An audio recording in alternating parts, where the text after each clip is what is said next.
একজন top level কিলার তার জুতার তলায় একটি ব্লেড লুকিয়ে রেখেছিল। সে সেটি বৈদ্যুতিক তারের উপর ঘষল, ফলে তারের বাইরের প্লাস্টিকের স্তর কেটে গেল এবং ভেতরের তামার খালি তার বেরিয়ে এলো। এরপর সে উপরের কাচের প্ল্যাটফর্মে গেল এবং অন্য জুতায় লুকানো গ্লাস কাটার দিয়ে কেটে একটি বৃত্ত চিহ্ন এঁকে দিল। এদিকে তার সঙ্গী বার কাউন্টারে পৌঁছে গোপনে এক গ্লাস পানির মধ্যে নেশাযুক্ত বরফের টুকরো ফেলে দিল। ওয়েটার সেই পানীয়টি বড় অফিসারের কাছে পৌঁছে দিল, কিন্তু যখন ওয়েটার বরফ দিতে গেল সে দেখল গ্লাসে আগেই দুটো বরফের টুকরো আছে। সে অবাক হয়ে গেল, মনে হলো পুরো পরিকল্পনাই নষ্ট হয়ে যাচ্ছে। ঠিক তখনই তাদের আরেকজন সঙ্গী দ্রুত সামনে এলো এবং খুবই স্বাভাবিক ভঙ্গিতে অফিসারের গ্লাসে আরও মদ ঢালল।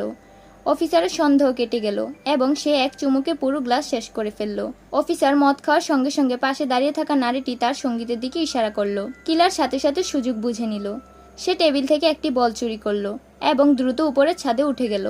সেখান থেকে সে ঠিক সেই কাচের বৃত্তের জায়গায় বলটি ছুঁড়ে মারল।